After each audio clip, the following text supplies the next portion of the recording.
This is Act number 1, the very first act that was passed in the year 1872. Though the question is not asked, but we must know that finally the assent was received on 15th March 1872. Okay. And what is the implementation date of Indian Evidence Act? Indian Evidence Act किस दिन implement हुआ? ठीक है, जब हम उसे देखेंगे आपके इसमें, आप देखिए यहाँ से स्टार्ट होता है Indian evidence act 1872, act number 1 of 1872. This is written act number 1 of 1872. This is a very first act. ये उस साल का सबसे पहला एक्ट था जो वहां पे पास हुआ, ब्रिटिश पार्लियामेंट में पास हुआ. ठीक है, और ये आपको याद रखना है 15 मार्च 1872 को ये पास हुआ है. ठीक है, और इसका इम्प्लीमेंटेशन डेट जो है आपको हमेशा याद रखना है 1 सितंबर 1872. इम्प्लीमेंटेशन डेट इसकी क्या है? 1 सितंबर 1872. कमेंसमेंट ऑफ द एक्ट में आपको ये चीज मिलेगी, कमेंसमेंट ऑफ द एक्ट में, दैट इंडियन एविडेंस एक्ट. तो ये चीजें आपके प्रीलिम्स के क्वेश्चन में पूछी जाती हैं. First day of September 1872, first day of September 1872 को ये लागू हुआ, ये इंप्लीमेंट हुआ. सो दो चीजें आपको याद रखनी है. इसका एक्ट नंबर 1 है Indian evidence act, act number 1 of 1872. और इंप्लीमेंट कब से हुआ है, ये इन्फोर्स कब से हुआ, लागू कब से हुआ हमारे यहां? तो ये लागू हुआ 1 सितंबर 1872 में. Okay, there after if we see the preamble of Indian evidence act. Okay, sometimes the question is asked in the preliminary examination, what is the preamble of Indian Evidence Act? Now see, whereas it is expedient to consolidate, whereas it is expedient to consolidate, define and amend the law of evidence. It is expedient to consolidate, define and amend the law of evidence. It is hereby enacted as follows. तो तीन चीजें याद रखनी है आपको. ये बनाया क्यों गया था लॉ ऑफ एविडेंस? कंसोलिडेट करने के लिए, डिफाइन करने के लिए और अमेंड करने के लिए. लॉ को कंसोलिडेट करने के लिए, डिफाइन करने के लिए और अमेंड करने के लिए. इसीलिए आपका ये Indian evidence act. So sometimes the question may be asked, what is the preamble of Indian evidence act? To consolidate, to define, to amend the law of evidence. ठीक है, ये बेसिकली आपका पर्पज है. Sometime it is asked that Indian evidence act, then options will be consolidates, defines and amends the law relating to Indian Evidence Act. All of the above. Okay, so इस तरह से आपके questions बनाते हैं. तो ये तीन चीजें याद रखिएगा कि ये कंसोलिडेट करता है, डिफाइन करता है और लॉ ऑफ एविडेंस से रिलेटेड चीजों को अमेंड करता है. Right, consolidate, define and amend the law of evidence. Right, now before explaining the introductory part, okay, let me tell you that this whole Indian Evidence Act have been divided, have been categorized. Okay, so this Indian Evidence Act is having 3 parts. Okay, 3 part हैं इसके, part 1, part 2, part 3. ठीक है, इसके कितने part हैं? 3 part, part 1, part 2 और part 3. Part 1 जो आपका है सबसे पहला, जिसको हम कहते हैं part 1 relevancy of fact. Part 1 आपका क्या है? रेलेवेंसी ऑफ फैक्ट पे है. So your very first part of Indian evidence act that we can see, जो आपका सबसे पहला पार्ट है, आप देखेंगे तो ये है रेलेवेंसी ऑफ फैक्ट्स पे. The very first part. I am not asking chapter. Okay, I am not saying chapter, this is part. So first part ये आपका है, जिसको आप कहते हैं relevancy of facts. Okay, first part में कितने चैप्टर? 2 चैप्टर हैं आपके. सो फर्स्ट 3 पार्ट हैं टोटल इंडियन एविडेंस एक्ट में. ओके, आपको ये याद रखना है कि 3 पार्ट हैं इंडियन एविडेंस एक्ट में. टोटल आपके कितने चैप्टर्स हैं? 11 चैप्टर्स हैं. ठीक है, और 167 सेक्शंस हैं. तो ये याद रखिएगा, ये भी आपके प्रीलिम्स के क्वेश्चंस में आते हैं. टोटल पार्ट कितने हैं? 3 पार्ट्स. टोटल चैप्टर कितने हैं? 11 चैप्टर. और टोटल सेक्शंस कितने हैं 167। हो सकता है आपका यही एक क्वेश्चन बन जाए, ये इसको उलट दे कि यहाँ 2 पार्ट लिख दे, यहाँ पे आपके 10 चैप्टर्स लिख दे, यहाँ पे 165 लिख दे, और वाइस वर्सा कर दे, 11 पार्ट्स कर दे, 3 चैप्टर्स कर दे, और 165 सेक्शंस कर दे. So this kind of question may be asked. Okay, so you need to memorize, you need to know that we are having 3 parts of Indian Evidence Act, total 11 chapters of Indian Evidence Act, and 167 sections of Indian Evidence Act. ठीक है, तो आपको ये याद रखना 3 part. अब पहला जो पार्ट है हमारा, द वेरी फर्स्ट पार्ट, जिसका नाम है रेलेवेंसी ऑफ फैक्ट्स, इसमें 2 चैप्टर है. ठीक है, पहला चैप्टर क्या है आपका, the very first chapter is your preliminary. उसका क्या नाम है, प्रिलिमिनरी. ठीक है, जो आपका सेक्शन 1 to 4 तक है, 1 to 4 तक, इसको कहते हैं प्रिलिमिनरी. ठीक है, वो अभी हम पढ़ेंगे कि उसमें क्या दिया हुआ है, क्या डेफिनेशंस दी हैं, कैसे दी हुई हैं. राइट, द सेकेंड चैप्टर, जो आपका सेकेंड चैप्टर है इसमें, वो है रेलेवेंसी ऑफ फैक्ट्स पे. If you will see the bare act, you will find it is on relevancy of facts. इसको कहते हैं relevancy of facts, of the relevancy of facts, chapter 2. तो आपका जो चैप्टर 2 है वो किस पे है, रेलेवेंसी ऑफ फैक्ट्स पे है. ठीक है, then comes your part 2.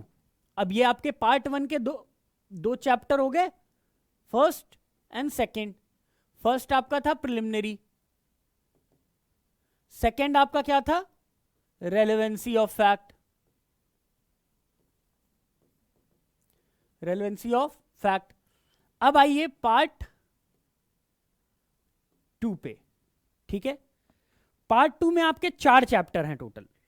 Part 2 में आपके कितने चैप्टर्स हैं, 4 चैप्टर्स हैं. तो जो आपका थर्ड चैप्टर है, ठीक है, थर्ड चैप्टर वो बात करता है facts which need not be proved, facts which need not be proved.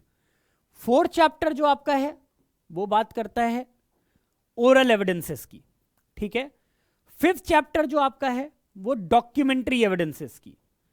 Sixth chapter जो आपका है वो बात करता है exclusion of oral by documentary evidence. तो बहुत सिंपल है याद करना, पहले चैप्टर में पहले पार्ट में 2 चैप्टर, दूसरे पार्ट में 4 चैप्टर. ठीक है, 4 चैप्टर में पहला chapter facts which need not be proved, उसके सेक्शंस आपको मिल जाएंगे 56, 57, 58. ठीक है, facts which need not be proved. Second आपका उसमें जो है, जो ओवरऑल आपका 4th चैप्टर माना जाएगा वो होता है ओरल एविडेंस. 4th चैप्टर आपका माना जाएगा ओरल एविडेंस. ठीक है, ओरल एविडेंस हो गया, उसके बाद डॉक्यूमेंट्री एविडेंस हो गया. Now exclusion of oral evidence bye documentary evidence. तो ये आपके टोटल 6 चैप्टर्स हो गए और 2 पार्ट हो गए. राइट, इसके बाद आपका आता है पार्ट 3, इसमें आपका 5th और 6th. Then comes your part 3. Part 3 में आपके 5 चैप्टर्स हैं. ठीक है, पार्ट 3 में आपके कितने चैप्टर्स हैं, 5 चैप्टर्स. वो चैप्टर्स कौन कौन से हैं, 7 चैप्टर जो है उसको आप कहते हैं burden of proof, burden of proof. Okay, next chapter जो आपका है, ठीक है, जो 8th चैप्टर है, that is estoppel and its application, that is estoppel. ठीक है, फिर आपका ये एस्टॉपल है, estoppel. Right, then chapter 9 witnesses, witnesses आपके हैं ये. ठीक है, after that examination of witnesses, examination of witnesses, and then lastly your improper admission of evidence and improper rejection of evidence. Okay, so improper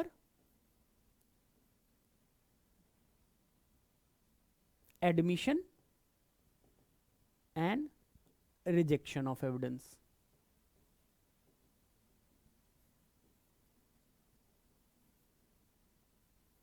ठीक है, तो ये आपके टोटल 11 चैप्टर्स हो गए इंडियन एविडेंस एक्ट के.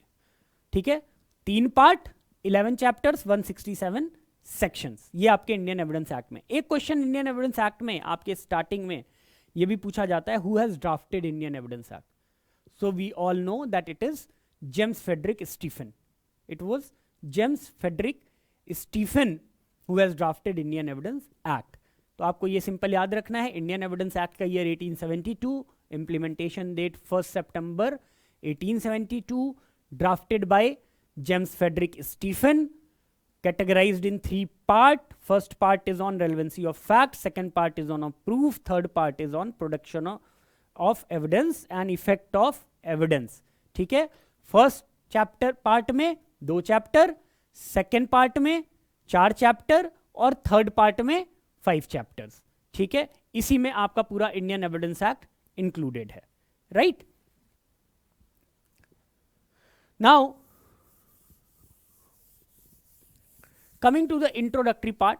Okay, first I'll explain the introductory part of Indian Evidence Act, and then I will give you the overall idea of Indian Evidence Act. मैं आपको पूरा एक Indian Evidence Act का idea बता दूंगा कि कहाँ से किस तरह के क्वेश्चंस आ सकते हैं, किसे हमें पढ़ना है, किसे हमें नहीं पढ़ना है.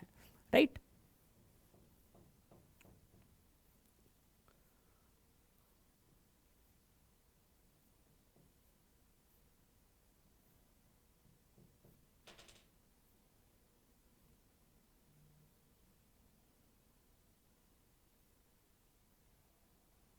now see, short title is, this act may be called Indian Evidence Act 1872, right?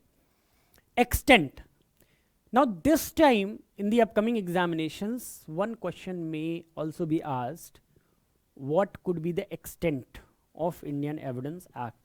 इसका extent क्या हो सकता है Indian Evidence Act का? Okay, देखिए अभी हमारे एक्ट में सिंपली ये लिखा रहता है, it extends to the whole of India except the state of Jammu and Kashmir. Except state of Jammu and Kashmir. ये चीज़ें अब हमारे जो बेयर एक्ट्स हैं उसमें एस्ट्रिक लगा के आएगा. वाई?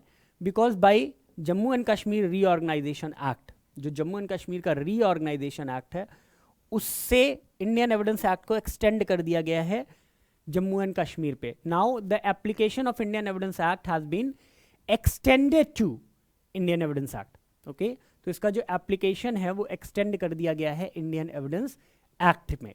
ठीक है, तो जम्मू एंड कश्मीर पे अब से आपका इंडियन एविडेंस एक्ट भी लगेगा.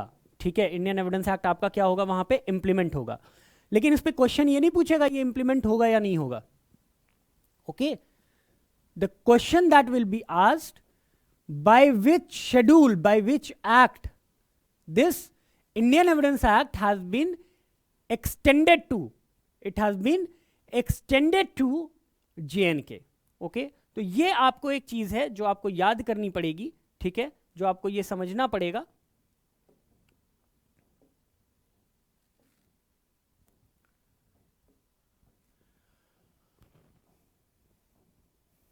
you have to see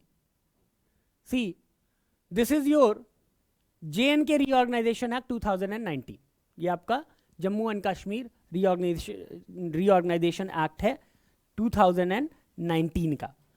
now you see there is 5th schedule.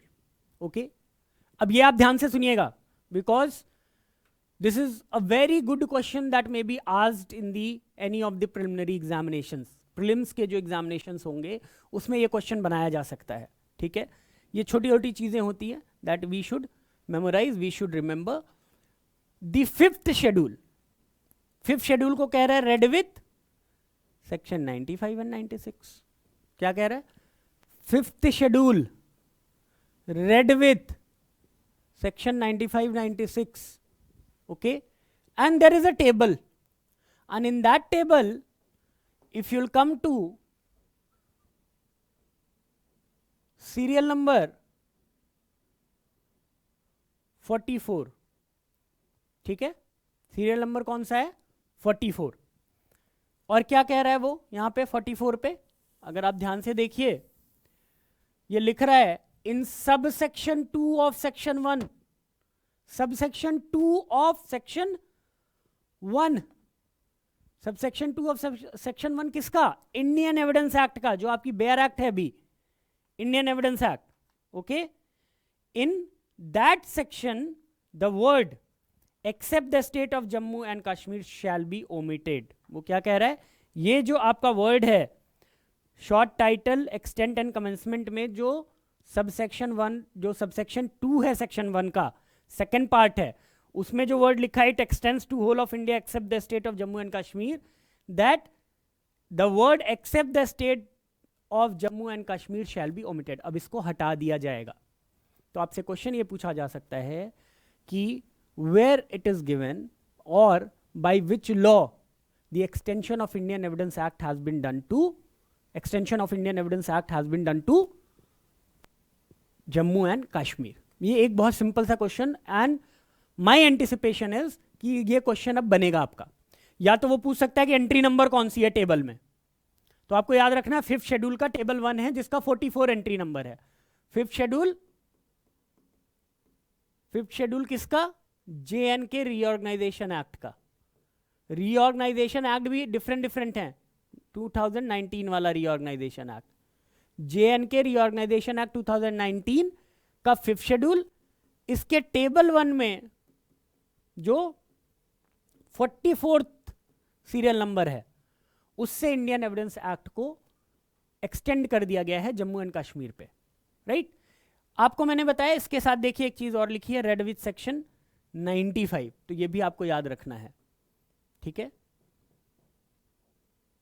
C sections 95 and 96, ठीक है। देख लीजिए क्या है section 95 and 96।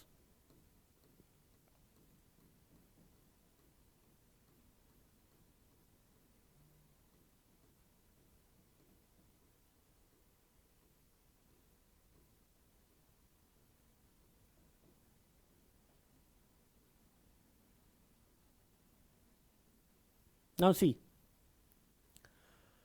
all central laws, it says all central laws in table 1 that we have just referred, in table 1 all central laws in table 1 of the 5th schedule to this act on and from the day appointed, okay, and or from the day appointed shall apply in the manner as provided therein to the Union Territory of Jammu and Kashmir and Union Territory of Ladakh। अब वो क्या कह रहा है कि जो 5th schedule का table 1 है उसमें जितने लॉज मेंशन्ड हैं, जो अपॉइंटेड डे होगा, I think it was 1st of November और 10th ऑफ नवंबर, इसको देख लीजिएगा, जो अपॉइंटेड डे है उस दिन से ये सारे के सारे लॉज वहां अप्लाई हो जाएंगे। ये कहां दिया है? सेक्शन 95 में। 96 देख लीजिए, 95 and 96 of JNK reorganisation act. ये एक प्रीलिम्स का बहुत अच्छा क्वेश्चन ये बनेगा, ठीक है। All other laws in the 5th schedule applicable to the existing state of Jammu and Kashmir immediately before the appointed day shall apply in the manner as provided therein to the Union Territory of Jammu and Kashmir and Union Territory of Ladakh। फिर कह रहा है for the purpose of felicitating the application in relation to the successor Union Territories of any law made before the appointed day as detailed in 5th schedule, the central government may, before the expiration of 1 year from the day by order, make such adaptation and modification of the laws, whether by way of repeal or amendment, as may be necessary or expedient, and thereupon every such law shall have effect subject to the adaptation and modification so made until altered, repealed or amended by a competent legislature or other competent authority। ठीक है। 96, 95 more or less they are saying the same thing. They are saying that this power will be with the central government, that they can appoint a day, they can pass a legislature, they can modify certain laws and then make it implemented in the territories of JNK and Ladakh, okay। But वो साथ के साथ ये कह रहे हैं कि जो टेबल 5 था आपका, टेबल 1 था 5th शेड्यूल का, उसमें जितने लॉज हमने मेंशन किए हैं वो सारे के सारे अप्लाई हो जाएंगे। तो अब हमने इंडियन एविडेंस एक्ट को एक्सटेंड कर दिया JNK। तो अगर आपसे क्वेश्चन पूछा जाए whether the Indian evidence act is applicable, okay,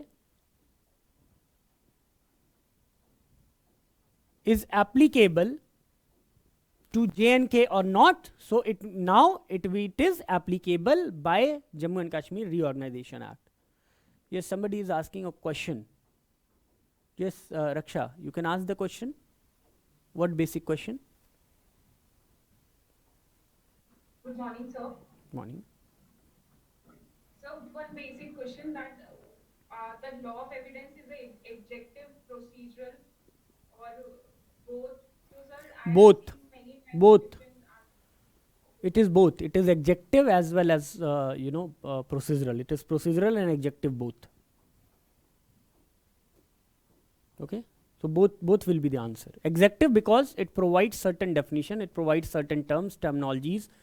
Okay, and basically, specifically, it governs the civil as well as criminal procedure, and it is procedural in nature because it is it provides that in what manner the evidences will be given, what evidences will be given. Okay, so the answer would be both.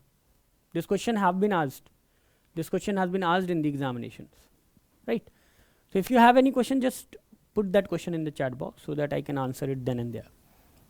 Okay.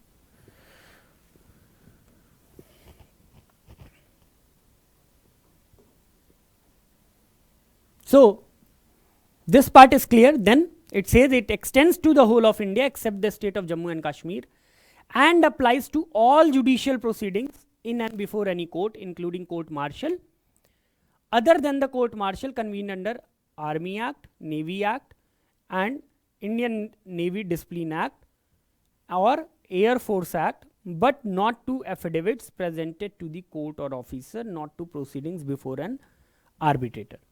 तो ये क्या कहता है, ये सारी judicial proceeding पे लगता है.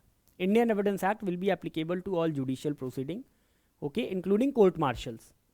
ओके, बट ये आर्मी, नेवी और एयरफोर्स के जो कोर्ट मार्शल्स हैं उन पे अप्लाई नहीं करेगा. स्ट्रिक्ट सेंस में इंडियन एविडेंस एक्ट वहाँ अप्लाई नहीं करता है, ठीक है, उसके प्रोसीजर्स अप्लाई नहीं करते हैं.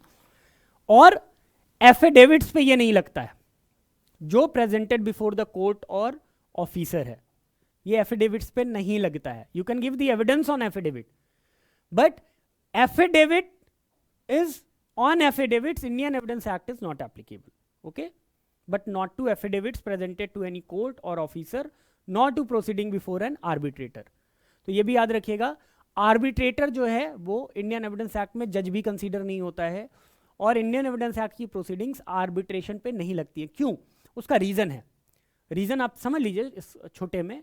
रीजन ये है कि अगर इंडियन एविडेंस एक्ट को हम आर्बिट्रेशन प्रोसीडिंग्स पे अप्लाई करने लगेंगे तो फिर आर्बिट्रेशन प्रोसीडिंग्स और जुडिशियल प्रोसीडिंग्स में डिफरेंस नहीं होगा. Arbitration proceeding is an alternate remedy. Okay, it is alternative settlement system, it is alternative dispute settlement system. Okay, तो ये जो alternative system हमने दिया, अगर उसको भी हम कोर्ट प्रोसीडिंग की तरह गवर्न करने लगेंगे तो फिर दोनों में डिफरेंस नहीं रह जाएगा, इसीलिए उसको हटा दिया यहां से. Okay, commencement day we have discussed. Coming to the interpretation clause, जहां से आपके क्वेश्चंस बनते हैं प्रीलिम्स में. Interpretation clause, in this act, the following words and expressions are used in the following senses unless a contrary intention appears from the context. First, court includes all judges and magistrates and all persons except arbitrators legally authorized to take evidence. तो ये याद रखिएगा, prelims के हिसाब से आपको और कुछ याद नहीं रखना है, सिर्फ आपको एक चीज याद रखनी है, कोर्ट में सारे जजेस आते हैं, सारे मैजिस्ट्रेट्स आते हैं, and all those persons who are legally authorised to take evidences except arbitrator. अभी ये हमने पढ़ा कि आर्बिट्रेशन प्रोसीडिंग्स पे इंडियन एविडेंस एक्ट नहीं लगता है. तो जब वो Indian evidence act arbitration proceeding पे नहीं लगता है तो फिर ये क्या होगा, आर्बिट्रेटर जो है वो जज भी कंसीडर नहीं होगा, वो कोर्ट कंसीडर नहीं होगा for the purpose of Indian evidence act. बिल्कुल सिंपल तरीके से आपको याद रखना है इसको, आपको कुछ नहीं करना है, बहुत सिंपल तरीके से इसको याद रखना है. ठीक है, क्या याद रखना है? कोर्ट जो होते हैं, कोर्ट इंक्लूड्स ऑल जजेस, magistrates, every person who is legally authorised to take evidences, चाहे वो सरपंच हो गया हो, चाहे वो कलेक्टर हुआ हो, ठीक है, या कोई और पर्सन हुआ हो, उसको आप कोर्ट मानेंगे for the purpose of Indian evidence act. लेकिन आप आर्बिट्रेटर को नहीं मानेंगे. क्यों? क्योंकि आर्बिट्रेशन प्रोसीडिंग्स पे हमारा इंडियन एविडेंस एक्ट अप्लाई नहीं करता है. इंडियन एविडेंस एक्ट सिर्फ जुडिशियल प्रोसीडिंग्स पे अप्लाई करता है. राइट, नेक्स्ट देखिए, फैक्ट. ये भी क्वेश्चन आता है, इसके इलस्ट्रेशंस एज इट इज आपके प्रिलिमिनरी एग्जामिनेशन में पूछे जाते हैं, एज इट इज. ठीक है, क्या क्वेश्चन है देखिए इसका. फैक्ट का मतलब क्या होता है? Fact means and includes anything, state of things और relation of things capable of being perceived by the senses. बहुत सिंपल है. Fact means and includes. That means it is an inclusive definition. Okay? Fact means and includes inclusive definition. It means anything. कोई भी चीज हो, कोई भी चीज. State of a thing. Books सीधे रखी हैं या गिर के रखी हैं. रैक में वेल मैनर्ड वेल प्लान्ड तरीके से आपने सामान रखा है या फिर बिखरा हुआ है. Okay, state of a thing. और relation of a thing. Relation of a thing, मेरा बैग है, मैं होल्ड कर रहा हूं, तो क्या रिलेशन होगा? एक बच्चे को एक लेडी अपनी गोद में ली हुई है, ठीक है, फीडिंग करा रही है, क्या रिलेशन होगा? Relation of a thing. Okay, घर के बाहर मेरा नेम प्लेट लगा है, क्या रिलेशन होगा? Relation of a things capable of being perceived by the senses, जिसे आप देख सकते हैं, सुन सकते हैं, महसूस कर सकते हैं, स्मेल कर सकते हैं. ओके, वो capable, ऐसी चीज, कोई भी चीज हो, उसका स्टेट ऑफ थिंग हो, उसका रिलेशन ऑफ थिंग हो. all these things which can be perceived by senses, which can be touched, which can be sensed, which can be seen, which can be heard, which can be smelled. Okay, all these things which is capable of being perceived by senses. ठीक है, इसको आप क्या कहते हैं? इसी को आप कहते हैं ये एक फैक्ट है. ठीक है, और इस फैक्ट को आप कहते हैं this is a physical fact. ये याद रखिएगा, फिजिकल और साइकोलॉजिकल फैक्ट पे प्रीलिम्स में क्वेश्चंस आते हैं. ओके, तो आपको बहुत ही क्लियर वे में चलना है, बहुत डीप में मत जाइए, अपने कॉन्सेप्ट्स क्लियर रखिए और देखिए कि आपको क्वेश्चंस कैसे आएंगे. ठीक है, लास्ट ईयर क्वेश्चंस उठाइए और उससे चेक कीजिए. अभी मैं कुछ क्वेश्चंस आपसे डिस्कस करूंगा. ठीक है, see, this is called physical fact. Second, any mental condition of which any person is conscious. Any mental condition of which any person is conscious. Blood देख करके sweating होने लगी. The person was sweating, perspiring. Okay? Reptiles को देख करके कांपने लगे. तो कुछ ऐसी mental conditions हैं, ठीक है, जिसके लिए कोई conscious है, person of which any person is conscious. ये कहते हैं आपको साइकोलॉजिकल फैक्ट. इसी को आपको कहा जाता है psychological fact.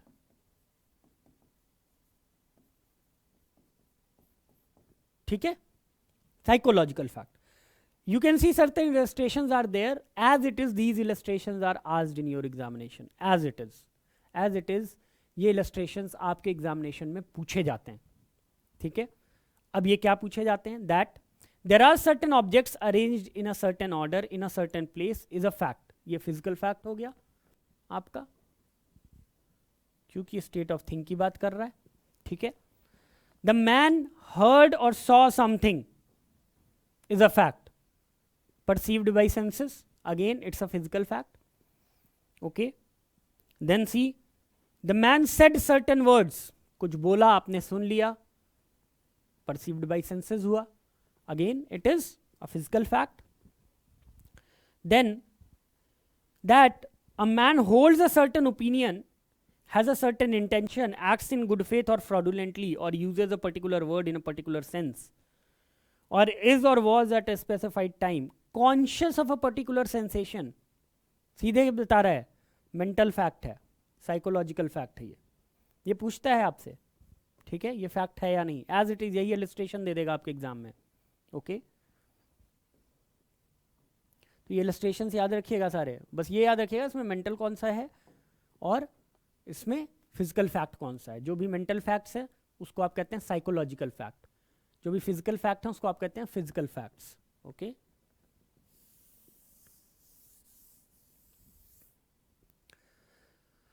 that a man has certain reputation. A man has certain reputation. Again, it is a mental fact. It is a psychological fact. Reputation एक उसकी, अगर यही चीज अगर आपको state of a thing में दिख जाए, relation of a thing में दिख जाए, an officer has come and all the subordinate officers have, they have stood up. Okay, they stood up. Then, in that case, it will become a physical fact. क्योंकि आप देख सकते हैं कि क्या हो रहा है, कैसा सबका स्टेट ऑफ थिंग है, कैसा रिलेशन है. बट एक एक इंसान है जिसकी कुछ रेपुटेशन है सोसाइटी में, बोलते हैं यार वो तो बहुत अच्छा है, इट्स अ साइकोलॉजिकल फैक्ट, वो दिख नहीं रहा, वो है नहीं, कुछ भी नहीं है, लेकिन उसके बारे में एक ओपिनियन रखी जा रही है। एक आपका मेंटल स्टेट है जिसके लिए आप कॉन्शियस हैं कि नहीं वो ना आ जाए यार, वो ऐसा ना बोल दें।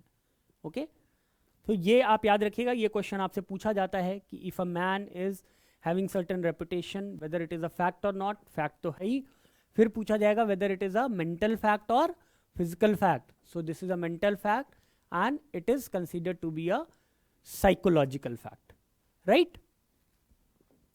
तो ये हो गया आपका फैक्ट, बस इतना याद रखिएगा आपका, ये बहुत इंपॉर्टेंट है प्रीलिम्स के लिए, इसमें से एक क्वेश्चन आपके आते ही आते हैं फैक्ट से, इंडियन एविडेंस एक्ट से। See relevant, okay, one fact is said to be relevant to another when the one is connected with the other in any of the ways referred to in the provisions of this act relating to the relevancy of fact. Okay, क्या कह रहा है, one fact is said to be relevant to another, एक fact दूसरे fact से उसका relevant fact तब बोला जाएगा when one fact is said to be relevant to another when the one is connected with the other, एक fact जो है वो दूसरे से कनेक्टेड है, connected with the other in any of the ways, किसी भी एक तरीके से, in any of the ways, किसी भी एक तरीके से, refer to in the provisions of the act relating to relevancy of fact. इसके बाद वाला जो हमारा चैप्टर है जो आपको रेलेवेंसी ऑफ फैक्ट के बारे में बताता है, जो हमने अभी डिस्कस किया 5 to 55, that talk about that, you know, sections 5 to 55 they talk about relevancy of fact, they talk about relevancy of fact. तो ये जो रेलेवेंसी ऑफ फैक्ट है, ठीक है, ये दोनों एक दूसरे से इंटरकनेक्टेड हैं। तो जो एक दूसरे से इंटरकनेक्टेड हैं, ठीक है, वो अगर 5 to 55 रेलेवेंसी ऑफ फैक्ट्स के थ्रू कनेक्टेड हैं, किसी एक सेक्शन में फॉल करके कनेक्ट कर रहे हैं, तो उसी फैक्ट को आप रेलेवेंट फैक्ट कहेंगे। बहुत सिंपल सी बात है, इसी को आप क्या बोलेंगे, रेलेवेंट फैक्ट बोलेंगे। रेलेवेंट फैक्ट में जैसे आपके बहुत सारी चीज़ें आ जाती हैं, रेस जस्टे आ जाता है आपका, ठीक है, सेक्शन 7 आ जाता है, कंडक्ट्स आ जाते हैं, कॉन्स्पिरेसी आ जाती है, एडमिशन कन्फेशन आ जाता है, राइट, डिस्कवरी स्टेटमेंट आ जाता है, डाइंग डिक्लेरेशन आ जाता है, एक्सपर्ट ओपिनियन आ जाता है, कस्टम यूसेजेस आ जाते हैं, ठीक है। तो किसी एक तरीके से अगर एक फैक्ट दूसरे से कनेक्टेड है तो इसी को आप रेलेवेंट फैक्ट कहते हैं, ठीक है। लेकिन वो कनेक्शन कैसे होना चाहिए, वो कनेक्शन होना चाहिए in any of the ways referred to in the provisions of this act relating to relevancy of fact, इस तरह से होना चाहिए, ठीक है। अगर इस तरह से है, 5 से 55 के सेक्शंस के थ्रू आप कनेक्ट हो रहे हैं, तो उस फैक्ट को फिर आप रेलेवेंट फैक्ट कहेंगे, ठीक है। तो फैक्ट, रेलेवेंट फैक्ट। दूसरा देखिए, fact in issue, fact in issue, the expression fact in issue means and includes, क्या कह रहा है, the expression fact in issue means and includes, again it is inclusive definition, okay, any fact from which either by itself or in connection with the other facts the existence, non-existence, nature or extent of any right, liability or disability asserted or denied in any suit or proceeding। ये देखिए Indian evidence act दोनों पे लगता है, civil proceeding और criminal. Suit मतलब civil things and proceeding means criminal things, okay, suit and proceedings.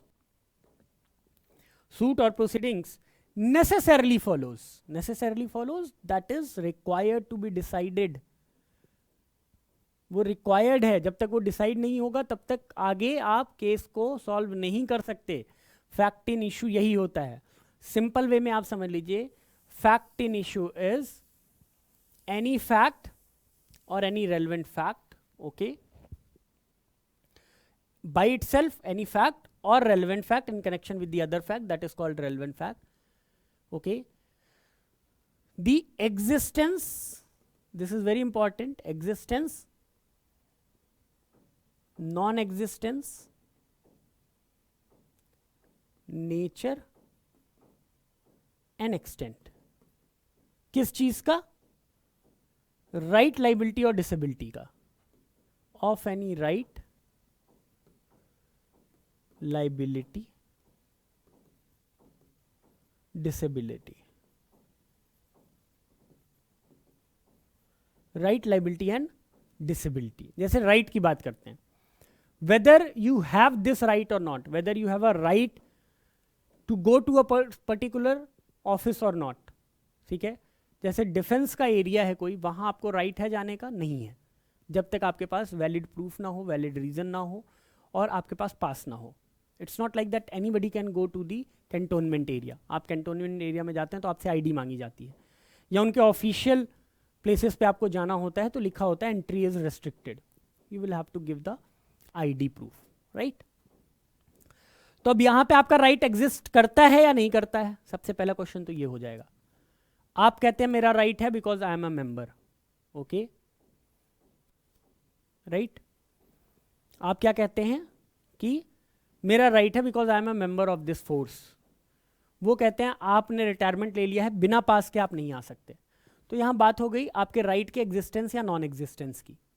तो यही फैक्ट इन इशू बन गया। अब कोर्ट इसको डिसाइड कर देगी weather you have a right और नॉट। क्या इस पे कोई रूल रेगुलेशंस थे, क्या ऐसा कोई नोटिफिकेशन है, क्या ऐसी आपको एग्जम्पशन दे रखी गई है, क्या आपको ऐसी लिबर्टी दे रखी गई है। फिर आएगा उसका नेचर क्या है, क्या ये एब्सोल्यूट राइट है या रेस्ट्रिक्टेड राइट है, क्या ये बेसिक राइट है कि फंडामेंटल राइट है, ठीक है, क्या ये कॉन्स्टिट्यूशनल राइट है या रिलीजियस राइट है। तो क्या नेचर है आपके राइट का, और एक्सटेंट क्या है उसका, उस पर कोई रेस्ट्रिक्शंस है, सब्जेक्ट टू एनी कंडीशन है, ठीक है, क्या एक्सटेंट है उसका, कहां तक, क्या आप हर समय जा सकते हैं किसी भी ऑफिस में, क्या आप किसी भी टाइम उस ऑफिस में जा सकते हैं, या एक पर्टिकुलर टाइम पे आप जा सकते हैं, ठीक है। तो उसका एक्सटेंट क्या है। एक पार्टी इसको असर्ट करती है, असर्टेड और denied by, denied in any suit और प्रोसीडिंग, और दूसरी उसको डिनाई करती है। या तो मैं कहता हूं मेरे पास राइट है, कोर्ट इस पे ऑर्डर करे because I have a right, या तो मैं क्या करता हूं, मैं क्या कहता हूं, दूसरा पार्टी कहता है नहीं इसको राइट नहीं है, कोर्ट ये डिसाइड करे कि इसको राइट नहीं है। यही हो गया आपका कॉन्फ्लिक्ट जोन। तो ये जो कॉन्फ्लिक्ट है असर्टेड डिनाइड के बाद, इसी को आप फैक्ट इन इशू कहते हैं। और ये फैक्ट इन इशू किसी राइट, लाइबिलिटी या डिसेबिलिटी के एग्जिस्टेंस, नॉन एग्जिस्टेंस, नेचर या एक्सटेंट पे डिसाइड होता है, ठीक है। तो यही आपके 12 तरह के ये फैक्ट इन इशू होते हैं जिनको आपको डिसाइड कराना होता है। या तो वो फैक्ट खुद ही, या फिर किसी और फैक्ट से को रिलेट करके वो फैक्ट इन इशू बनाएगा, ठीक है। और उसी फैक्ट इन इशू को necessarily follows the court has to decide, okay, because if that fact in issue is not decided then this right, liability or disability cannot be decided. Clear? तो आपको ये समझना है। प्रीलिम्स में इसमें जो question आता है बेसिकली आपका यही आता है कि फैक्ट इन इशू होता क्या है, ठीक है। एक इसका एक्सप्लेनेशन है वो याद कर लीजिएगा, ठीक है, प्रीलिम्स के लिए बहुत ही इजी है। whenever under the provisions of the law for the time being in force relating to civil procedure, any court records an issue of fact, the fact to be asserted or denied in the answer to such issue is a fact in issue. ये civil cases के बारे में बात कर रहा है। Civil procedure में क्या होता है, वहां फैक्ट इन इशू नहीं लिखा जाता, उसको कहते हैं इशू ऑफ फैक्ट। इश्यूज बनाना जिनको कहा जाता है कि आपके केस के इश्यूज ये हैं, ठीक है, इशू ऑफ फैक्ट। सो जो इशू ऑफ फैक्ट है आपके केस का, राइट, जो इशू ऑफ फैक्ट है आपके केस का, इशू ऑफ फैक्ट में सिंपल एक बहुत तरीका होता है, जब आप कोई पिटीशन फाइल करते हैं, ठीक है, सूट फाइल करते हैं, तो दूसरी पार्टी का एक रिप्लाई आता है जो उसमें से कुछ पोर्शंस को डिनाई करता है, कुछ को एडमिट करता है, ठीक है। तो जिन जिन पोर्शंस को वो डिनाई कर देता है और आप जिसको असर्ट करते हैं, जैसे आप कहते हैं डाइवोर्स का सूट आप डालते हैं, आप कहते हैं इन्होंने क्रूएल्टी की इसलिए मैं डाइवोर्स ले रहा हूं, उधर से रिप्लाई आता है क्रूएल्टी हमने नहीं इन्होंने की, क्रूएल्टी हमने नहीं की इन्होंने की है क्रूएल्टी, ठीक है, सिंपल सी बात, हमने क्रूएल्टी नहीं की है इन्होंने क्रूएल्टी की है, ओके। दूसरा पार्टी कहता नहीं क्रूएल्टी तो हमने की ही नहीं। अब ये जो असर्शन और डिनायल हुआ, ठीक है, एक पिटीशन और उसके रिप्लाई के बाद, इसी को इशू कहा जाता है। इसी को इशू बनाएगी court, whether cruelty was committed और नॉट, इधर from the side of husband और from the side of wife, ठीक है, ये कमिट हुई है या नहीं हुई है, ठीक है। तो इसी चीज को क्या कहते हैं, हम इशू ऑफ फैक्ट कहते हैं सिविल प्रोसीजर में। तो इंडियन एविडेंस एक्ट के पर्पस के लिए वो जो इशू ऑफ फैक्ट है वो भी फैक्ट इन इशू कहा जाएगा, ठीक है। यही इसका एक्सप्लेनेशन है। इसके इलस्ट्रेशंस देख लीजिए।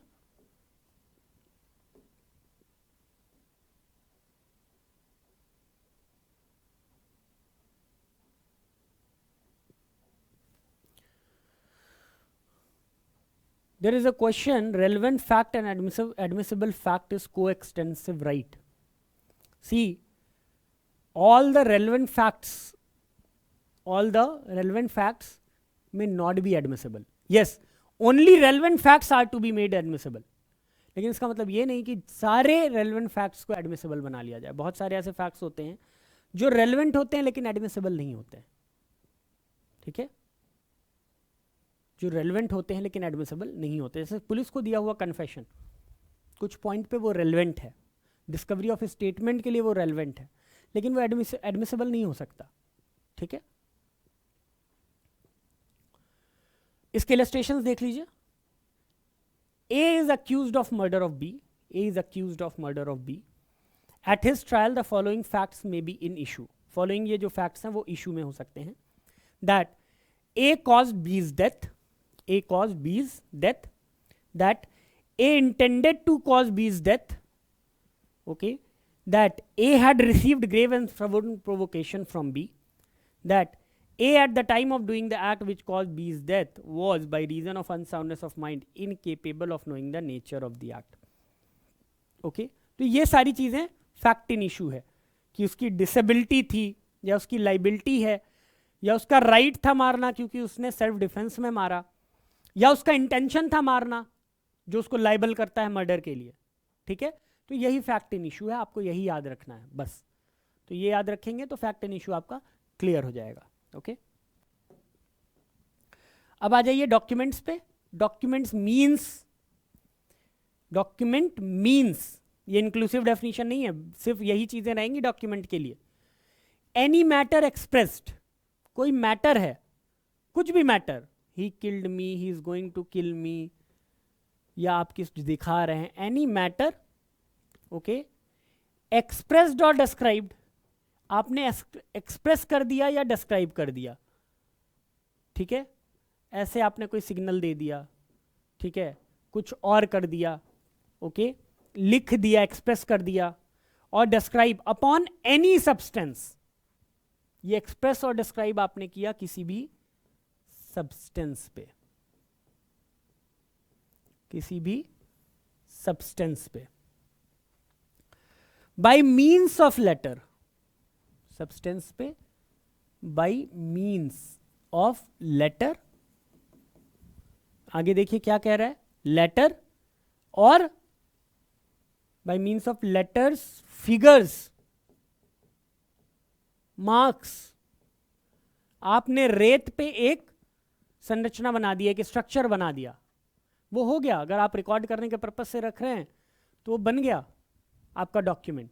आपने पत्थर पे लिख दिया that so and so tried to shoot me, और उसके बाद डेथ हो गई, वो डॉक्यूमेंट बन गया. ठीक है, आपने जमीन पे कुछ चीजें लिखी और उसको रिकॉर्ड की, ऐसे ही नहीं लिख दिया, ऐसे नहीं कि सीवी एरिया में गए थे, बीच पे आप थे और वहां 4 बातें लिख करके आगे कर दी, उसकी बात नहीं हो रही है. ठीक है, राइट. और by more than one of those means, arrow भी बना हुआ है लेफ्ट जाने के लिए और लिखा भी है कि लेफ्ट जाइए, बाएं मुड़िए. ठीक है, तो ये भी आपका एक डॉक्यूमेंट माना जाता है. इंटेंडेड टू बी यूज्ड और which may be used for the purpose of recording that matter. Intended to be used or which may be used for the purpose of recording that matter. आपका purpose होना चाहिए उसको record करने का. ये नहीं कि रेत पे आपने कुछ लिख दिया और उसके बाद आप कहे कि हमने तो वहाँ डॉक्यूमेंट बनाया था. नहीं, purpose should be to record it. ठीक है, हमने किसी पेपर पे कुछ लिखा और ऐसे ही फेंक दिया, वो डॉक्यूमेंट नहीं है. ओके, डॉक्यूमेंट वो कब होगा, जब लिख करके उसे हमने रख लिया, हमारा पर्पस था उसको सेव करना. जब आप नोट्स लिखते हैं तो नोट्स बनाने के बाद आप रख लेते हैं नोट्स को. ठीक है, उसको सेव कर लेते हैं. राइट, तो ये होता है document. A writing is a document. Word printed, lithographed और फोटोग्राफ्ड आर डॉक्यूमेंट. ये याद रखिएगा, ये आपका इलस्ट्रेशन जो है वो प्रीलिम्स में आता है. ओके, अ मैप और प्लान इज अ डॉक्यूमेंट. जो मैप है, कलर्ड है, ग्लोब है, ये आपका एक डॉक्यूमेंट कंसीडर होगा इंडियन एविडेंस एक्ट में. ठीक है, N inscription on a metal plate और स्टोन इज अ डॉक्यूमेंट. बहुत सारे लोग हैं, जैसे पहले उनको प्लेट्स मिलती थी गिफ्ट में, ठीक है, या कोई ऑनर मिलता था, ठीक है, तो उन्हें ये ऑनर दिया जाता था, एक प्लेट दी जाती थी इस पे इनग्रेव करके उनका नाम लिख के दिया जाता था, उसको लिखा जाता था किस लिए दिया गया है, फर्स्ट है या सेकंड है या थर्ड है, तो वो भी एक डॉक्यूमेंट माना जाता है for the purpose of Indian evidence act, right. तो ये आप याद रखिएगा, प्रीलिम्स में इससे ज़्यादा आपको रिक्वायरमेंट नहीं होगी, okay. Then see evidence. What is an evidence in Indian evidence act? Evidence का क्या मतलब है, ठीक है। तो आप याद रखिएगा, बहुत सिंपल है, प्रिलिमिनरी में आपके सीधा ये स्टेटमेंट दे देता है कि कौन सा एविडेंस है ये। Evidence means and includes, inclusive definition है ये, ठीक है, means and includes all statements which the court permits or requires to be made before it by witnesses. All statements which the court permits or requires to be made before it by witnesses, ठीक है। वो सारे statement जो court allow करती है या court require करती है, court says that somebody has to come and give it, okay, to be made before it by witnesses in relation to a matter of fact under inquiry. कोई भी statement जो कोई witness दे court को, या फिर court किसी को बुला करके उसको स्टेटमेंट कराए अपने सामने, relating to a matter which is under inquiry, related to a matter which is under inquiry, ठीक है, related to a matter which is under inquiry, इसी को आप कहते हैं ओरल एविडेंस। ये आपके सारे माने जाते हैं ओरल एविडेंस, ओरल एविडेंस, ठीक है। Second, such statements are called oral evidence. All documents including electronic records, ये याद रखिएगा, ये आपसे पूछ लेता है।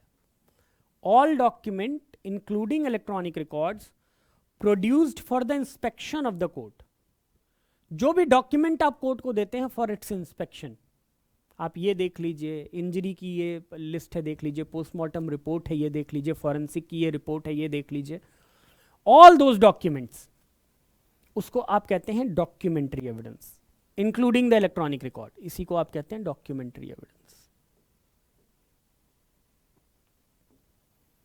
डॉक्यूमेंट्री एविडेंस, इसी को कहा जाता है डॉक्यूमेंट्री evidence.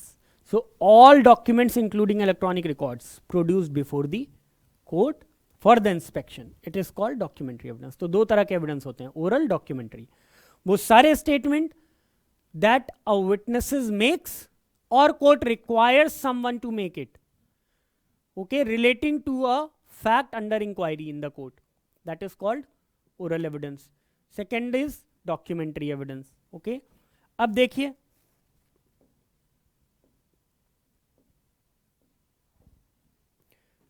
नेक्स्ट है आपका प्रूव्ड, डिस्प्रूव्ड, नॉट प्रूव्ड। एक क्वेश्चन प्रीलिम्स से इसमें जरूर आता है, ओके। प्रूव्ड, ओके, सिंपल आपको बस जानना है प्रूव्ड होता क्या है। आपसे जो क्वेश्चन पूछा जाएगा मैं वो बता देता हूं, सीधा सीधा क्वेश्चन किस लाइन पे आता है। आपसे पूछा जाएगा considers its existence so probable and upon the supposition that it exist. इन्हीं लाइन्स पे आपके क्वेश्चन बनाए जाते हैं। क्वेश्चन क्या बनते हैं? A fact is said to be proved when after considering the matter before it. After considering the matter before it. Okay? A fact is said to be proved when after considering the matter before it, the court either believes it to exist. Either believes it to exist or considers its existence. Either believes it to exist or considers its existence so probable that a prudent man ought under the circumstances of a particular case to act upon the supposition that it exists. Proved case का मतलब ये होता है, proved fact का मतलब कि सारी चीज़ों को कंसीडर करने के बाद, सारे एविडेंसेस को कंसीडर करने के बाद, फैक्ट्स एंड सर्कमस्टांसेस को कंसीडर करने के बाद कोर्ट ये बिलीव करे, ठीक है, कि ये एग्जिस्ट करता है, या अगर यही चीज एक किसी प्रूडेंट, एक नॉर्मल, एक ऑर्डिनरी प्रूडेंस वाले किसी इंसान के सामने ये बातें रखी जाएं, तो उसका भी व्यू यही होगा कि ये एग्जिस्ट करता है, ये बात सही है, यही बात है, ठीक है। इसी को कहते हैं प्रूव्ड फैक्ट, बस याद रखिएगा। तो दो चीजें आपको याद रखनी है, either court believes it to existence, or if in the same facts and circumstances of the case the ordinary prudent man considers its existence, okay, that is exist, so in that case it will be considered as proved. ठीक है. Disproved just opposite हो जाएगा. A fact is said to be disproved when, after considering the matter before it, the court either believes that it does not exist or considers its non-existence so probable that a prudent man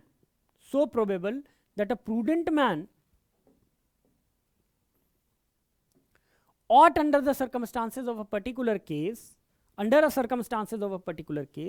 to act upon the supposition that it does not exist. ठीक है. तो ये act करता है एक supposition पे कि ये एग्जिस्ट नहीं करता,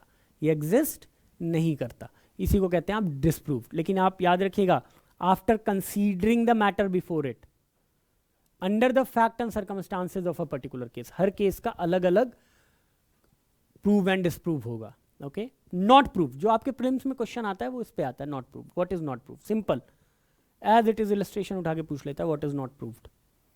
अ fact is said not to be proved when it is neither proved nor disproved. क्या कह रहा है?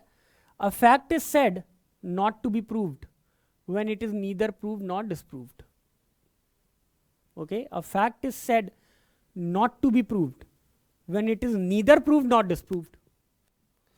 ना तो उसका एग्जिस्टेंस प्रूव हुआ, एग्जिस्ट किया, और ना ही उसका नॉन एग्जिस्टेंस प्रूव हुआ.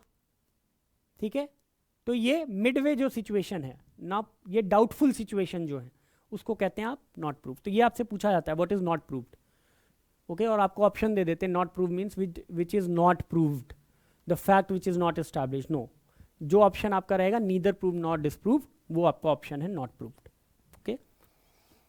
फिर इंडिया वर्ड है, आप देख लीजिएगा इंडिया वर्ड को. दिस इज, इस पे क्वेश्चंस नहीं आते हैं, हालांकि हो सकता है पूछ ले, क्योंकि territory of India excluding JNK, इसको भी हटा दिया गया है. ठीक है. Then comes your may presume, shall presume, conclusive proof.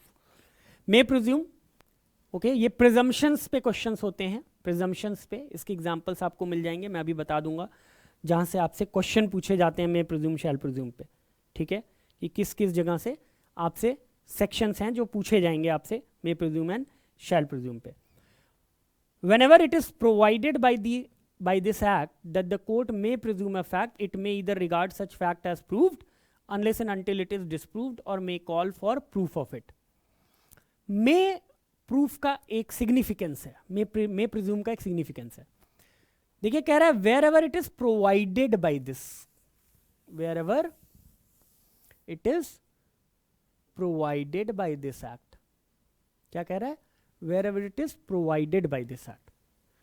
जहां कहीं भी जो कुछ भी इस एक्ट से प्रोवाइडेड होगा, इस एक्ट से प्रोवाइडेड होगा, वहां पे कोर्ट में प्रिज्यूम, मन करे तो कोर्ट प्रिज्यूम करे, वरना छोड़ दे. Court can have certain presumptions. अच्छा देखिए, प्रिजम्पशंस का सिग्निफिकेंस क्या है ये समझ लीजिए, तो आपको आंसर करने में इजी रहेगा.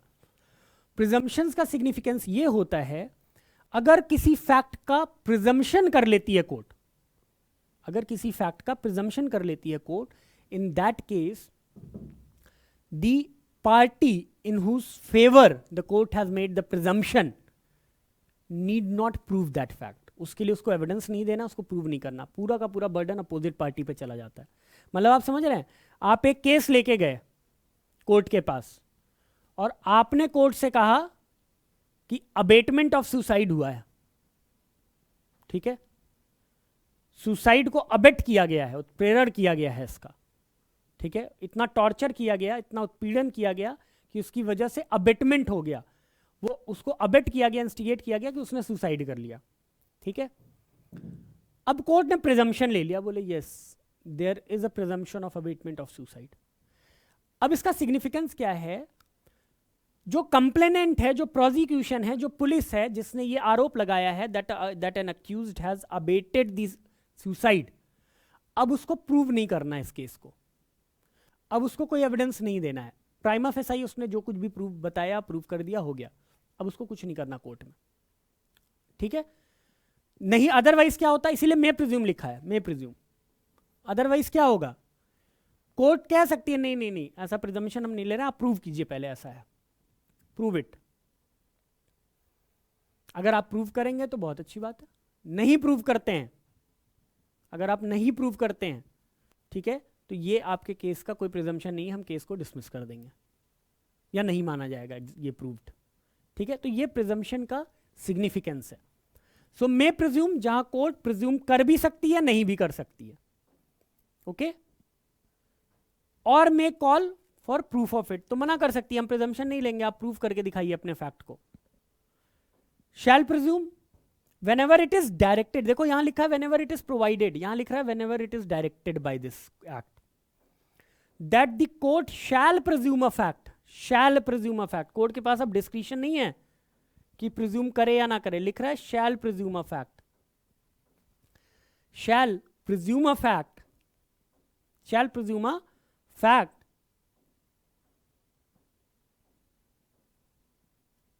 it shall regard such fact as proved, court को यह मानना पड़ेगा कि यह फैक्ट प्रूव्ड है।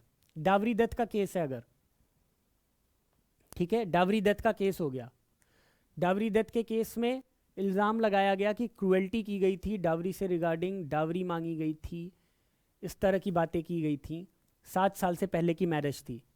अब कोर्ट के पास ऑप्शन नहीं है कि उसको प्रिज्यूम करे या ना करे, court shall presume and regard that yes ये डावरी डेथ का केस है, अपोजिट पार्टी इसको डिस्प्रूव करे, तो प्रोसिक्यूशन का प्रिजम्पशन होने से प्रोसिक्यूशन का पूरा बर्डन ही क्या हुआ, खत्म हो गया। प्रोसिक्यूशन को अब कुछ करना ही नहीं है, पूरा का पूरा बर्डन डिस्चार्ज कर दिया उन्होंने, प्रोसिक्यूशन ने। ठीक है कि ठीक है प्रिजम्पशन हो गया, डावरी डेथ मान ली गई, कोई एविडेंस नहीं देना इसको, आप इसको अब डिस्प्रूव करके दिखाइए, this is called shell presume. Conclusive proof, when one fact is declared by this act to be conclusive proof of another, the court shall on proof of one fact regard the other as proved and shall not allow evidence to be given for the purpose of disproving it. Conclusive proof का मतलब होता है जहां पे conclusive proof का presumption कर लिया court ने, अब वहां आप एविडेंस दे ही नहीं सकते। अभी तक देखिए मे प्रिज्यूम शैल प्रिज्यूम में आप इसको डिस्प्रूव कर सकते हैं unless and until it is disproved, unless and until it is disproved. Conclusive proof में shall not allow evidence to be given for the purpose of disproving it. अगर conclusive proof, जैसे 3 sections हैं Indian evidence act में conclusive proof के, कितने 3, ठीक है, 41 then your 112 and 113, ये 3 सेक्शंस आप देखेंगे तो इन 3 सेक्शंस में कंक्लूसिव प्रूफ दे रखा है, राइट। आप एक बार मैं अभी आपको शो कर देता हूं यहां पे, you can see in your bare act, आप अपने बेयर एक्ट में अगर देखिए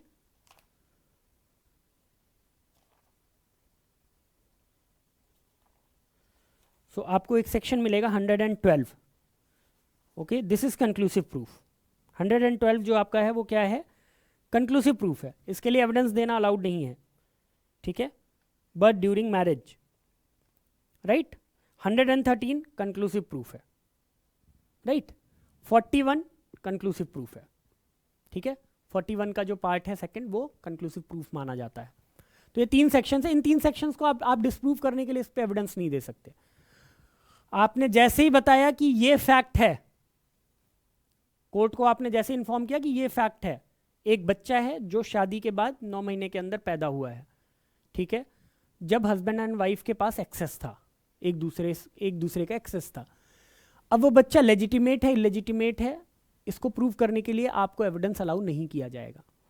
एक जजमेंट आ गया है इस पे, ठीक है, लता नंदलाल बडवायक वर्सेस नंदलाल बडवायक का, ठीक है, नंदलाल बडवायक वर्सेस लता नंदलाल बडवायक, सुप्रीम कोर्ट का है 2014 का, जिसमें सुप्रीम कोर्ट ने कह दिया है कि now in the era of scientific development, because of the conclusive proof presumption we can not impose the paternity and that is why we allow even to rebut conclusive proof. तो एक जगह उन्होंने conclusive proof को रिबट करने की permission दे दी है कि DNA testing से अब 112 का जो प्रिजम्पशन है वो रिबट किया जा सकता है, कंक्लूसिव प्रूफ होने के बावजूद वो रिबट किया जा सकता है because of this judgment, otherwise conclusive proof आप रिबट नहीं कर सकते।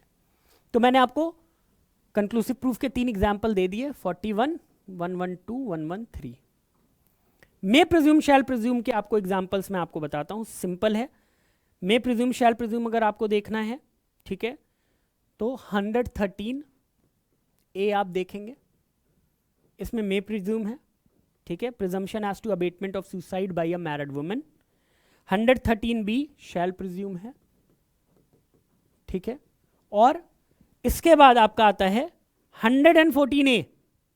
114 ए 114 ए है एक इंडियन एविडेंस एक्ट का, presumption as to absence of consent in certain prosecution for rape.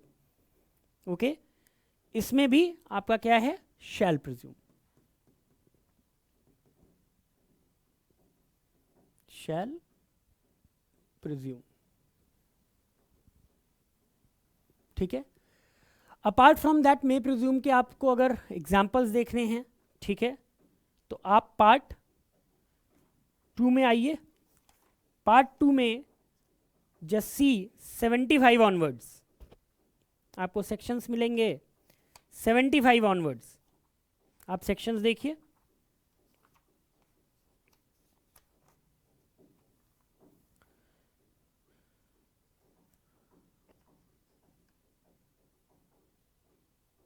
C 79 presumption as to genuineness of certified copies, ये read कर लीजिएगा सारा. 80 okay, presumption as to document produced as records of evidence, ठीक है. यहां पे आप देखेंगे तो ये सारे जितने एग्जाम्पल्स आपके दे रहे हैं, okay, the court shall presume, the court shall presume. 81 court shall presume, 81 A the court shall presume, 82 the court purporting the document before it shall presume, 83 shall presume, 84 shall presume, 85 shall presume, 85a court shall presume. Okay, so 79 to 85, 79 to 85 आप देखेंगे Indian evidence act का, ये आपके examples हैं शैल presume के. तो ये आप इसके सेक्शंस का हेड नोट बना लीजिएगा, शैल प्रिज्यूम कहाँ कहाँ पे है. Okay, 85a b c the court shall presume.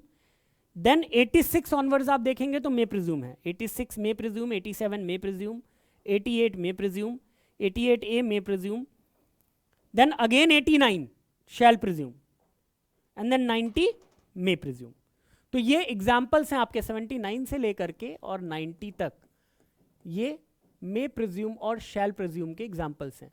So take my advice, just make a chart, write the section number, heading of the section क्या दिया है इसमें, और वो मे प्रिज्यूम में है, प्रिजम्पशन कौन सा है, मे प्रिज्यूम है या शैल प्रिज्यूम. इससे आपके क्वेश्चंस बनते हैं प्रिलिमिनरी के, इसके आपके क्वेश्चंस बनते हैं प्रिलिमिनरी के, ठीक है.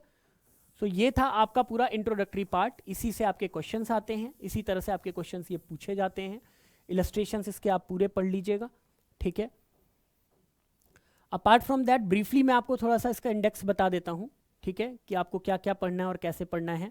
This we have covered, okay. Then comes your section 5. Now evidence may be given of the fact in issue और relevant fact. Evidence may be given of fact in issue और relevant fact. तो आपके ये जो sections हैं, section 5, section 6, 7, 8, 9, 10, ये आपको prelims के हिसाब से पढ़ने हैं. सिर्फ इतना पढ़ना है आपको, सेक्शन 5 के साथ रेड विथ 136 पढ़ लीजिएगा, ठीक है. इलस्ट्रेशंस एक भी आप मिस मत कीजिएगा प्लीज, क्योंकि इलस्ट्रेशन से एज इट इज क्वेश्चंस आते हैं एज इट इज. कोई भी सेक्शन आप पढ़ रहे हैं अगर उसमें इलस्ट्रेशन है, please read the illustration, don't miss it, okay. Section 6 is very important for prelims and mains. Section 6 को आप इसको रीड कर लें और इसके इलस्ट्रेशंस पढ़ लें, ठीक है. सेक्शन 6 से आपका एक पूछा जाता है रेस जस्टे का doctrine, res gestae, doctrine of res gestae, ठीक है. देन सेक्शन 7, सेक्शन 8, सेक्शन 9 ये आप रीड कर लीजिएगा, इससे आपके प्रीलिम्स के सिर्फ क्वेश्चंस बनेंगे. Then your after that your section 10 is important, okay, 10 you can read. Then section 14 is important, आप इसको पढ़ सकते हैं, सेक्शन 14 को रीड कर लीजिएगा, इससे जो है आपके क्वेश्चन बनते हैं. Then directly come to admission and confession part. Admission confession में एडमिशन डिफाइंड, और जो ये 18 है इससे आपका क्वेश्चन आता है प्रीलिम्स में, आपको अभी पढ़ाया जाएगा, ठीक है, ये पूरा।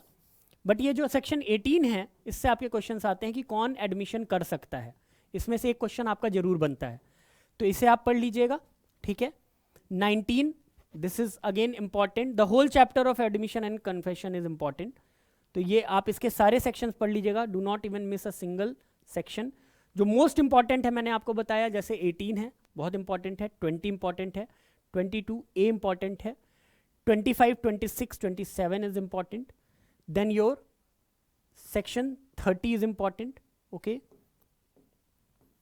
Then see your 32.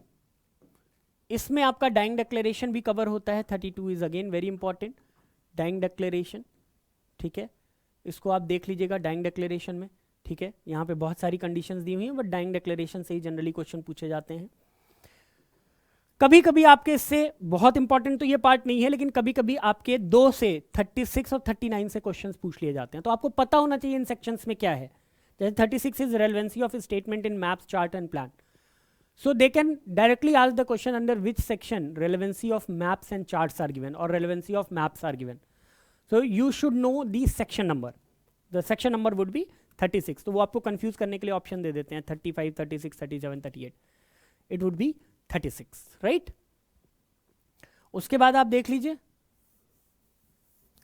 तो 36, 39 एक बार देख लीजिएगा प्रिलिमिनरी के हिसाब से, okay.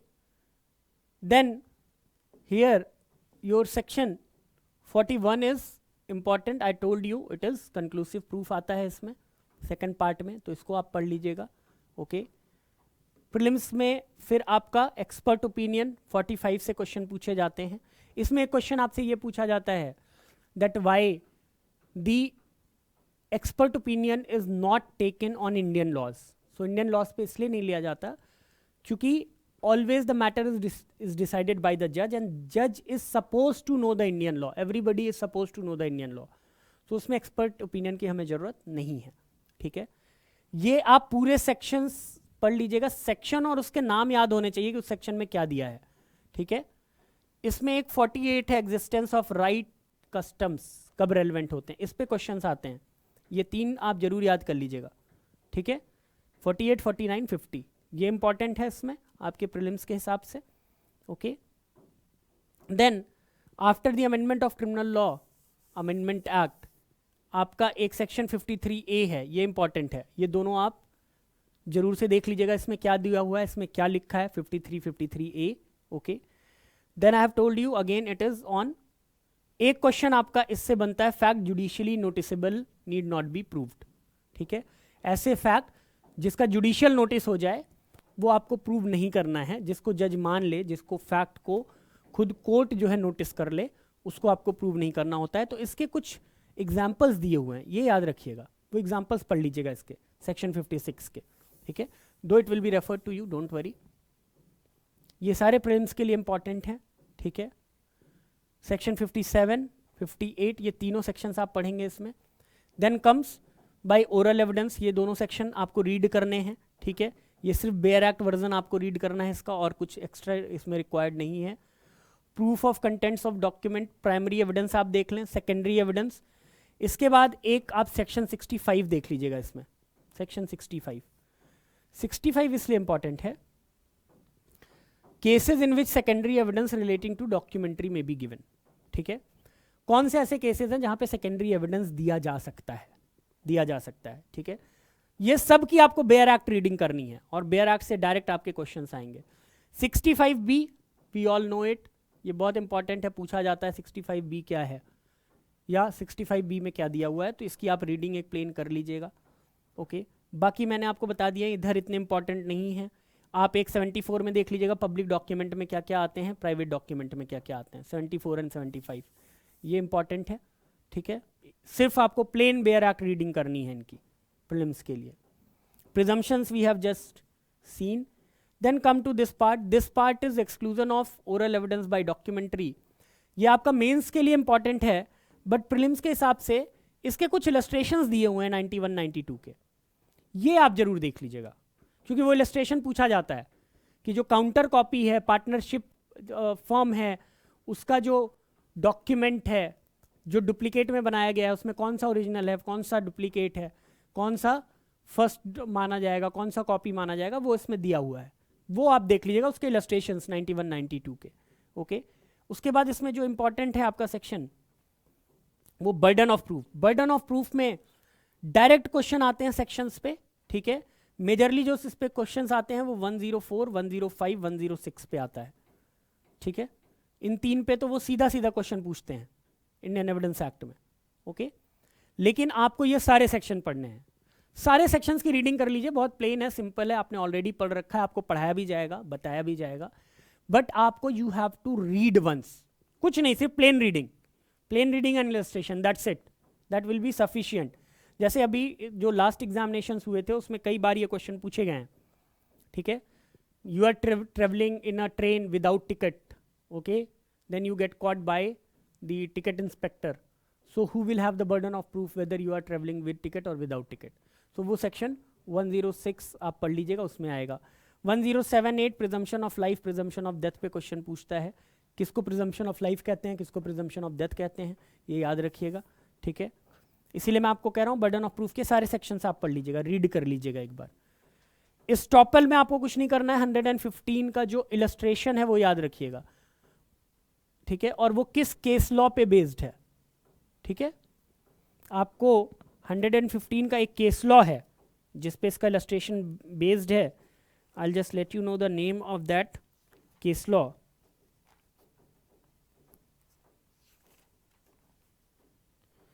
That is Pickard versus सीम, ठीक है। 115 का जो इलस्ट्रेशन है पिकर्ड वर्सेस सीम, ये इस पे बेस्ड है, ये आप देख लीजिएगा, इसके तीनों सेक्शंस बस रीड कर लीजिएगा। इस पे आपके 118 एंड 19 पे क्वेश्चन आता है, ठीक है। देन प्रीलिम्स में आपके 122 पे क्वेश्चन आता है, 26 27 पे क्वेश्चन आता है, ओके। देन योर सेक्शन 33, ये याद रखिएगा आप, सेक्शन 33 अकम्प्लिश क्या होता है, इसका एक इलस्ट्रेशन बी है, ठीक है, सॉरी 114 का एक इलस्ट्रेशन बी आता है, उसको आप कैसे रिलेट करते हैं वो देख लीजिएगा, ठीक है। नंबर ऑफ विटनेसेस, इस पे क्वेश्चन आपसे पूछा जाता है। 136 मैंने आपको बताया, इस पे क्वेश्चन पूछा जाता है। इसका आप ये 137 का बस ये याद रखिएगा, 137 138 में ऑर्डर ऑफ एग्जामिनेशन क्या होता है, पहले ये होगा फिर ये होगा, ठीक है। ये याद रखेंगे आप तो आप इस पे आंसर कर लेंगे। लीडिंग क्वेश्चन पूछा जाता है, क्या होता है लीडिंग क्वेश्चन, ओके, 141 में, ये याद रखिएगा। प्रीलिम्स में ये बहुत इजी क्वेश्चन है, सिर्फ बेयर एक्ट रीडिंग आपको करनी है, कुछ नहीं करना है इसका, ठीक है। देन योर 145 याद रखिएगा, cross examination as to previous statements in writing, contradictions जिसको बोलते हैं, ठीक है। इसके बाद जो आपका इंपॉर्टेंट है वो है सेक्शन ये hostile witness, questions by party to his own witness, ठीक है। 157 ये क्वेश्चंस 157 158 का आया है। 158 पे क्वेश्चन मुझे याद है एपीपी के एग्जाम में एक बार क्वेश्चन आया था, जुडिशरी में भी आया था। What matters may be proved in connection with proved statement relevant under section 32 33। तो उसने क्वेश्चन ऐसे बनाया था that section 32 and 33 are having a correlation with which of the following sections, और यहां से उठा के उसने ऑप्शन दिए थे 155 56 57 58। तो आपको ये पता रहेगा, आप अगर हेडिंग भी पढ़े हैं कि 32 और 33 के बारे में यहाँ बात की है तो आप आंसर कर ले जाएंगे। ये बहुत ही इजी तरीका होता है इसको पढ़ने का, ठीक है। देन रिफ्रेशिंग मेमोरी, ये सेक्शन याद रखिएगा, डायरेक्ट सेक्शन पे आपसे क्वेश्चन पूछा जाता है रिफ्रेशिंग मेमोरी कहाँ पे दिया हुआ है, ठीक है। अदरवाइज 165 इस पे क्वेश्चन आता है, ठीक है, और फिर कभी कभी वो 167 पे क्वेश्चन कर देता है। तो यही इतना है जो आपको रीड करना है पूरे इंडियन एविडेंस एक्ट के इंडेक्स में, ठीक है। मैंने हमेशा कहा है 3 चीज़ें आपको देखनी है किसी भी एग्जाम के लिए, किसी भी सब्जेक्ट के लिए। पहला, bare act reading and the illustration. Second, important case laws that are there on that landmark judgments. We would give it to you, but also you will have to memorize and prepare. Third, your maxims जो इस पे पूछी जाती हैं, dying declaration पे maxim पूछ लेगा, special laws पे मैग्जिम पूछ लेगा, हॉस्टाइल विटनेस पे मैग्जिम पूछ लेगा. तो ये जो इंडियन एविडेंस एक्ट में लास्ट ईयर पेपर्स में जो मैग्जिम्स पूछे हैं वो देख लीजिए, इंपॉर्टेंट केस लॉज देख लीजिए, bear act reading and the illustration, and you will easily qualify your preliminary examination. All right, so this was all about your indexing part and the introductory part. Okay, then in the next lectures you will be taught about the important sections and important explanations will be given to you with respect to the Indian Evidence Act. Okay, if you have any question, you can drop your question in the chat box, or you can mail it to your lordship and you shall be answered, your query shall be answered. That is all for the day. If there is any question, please drop it in the chat box. Thank you so much.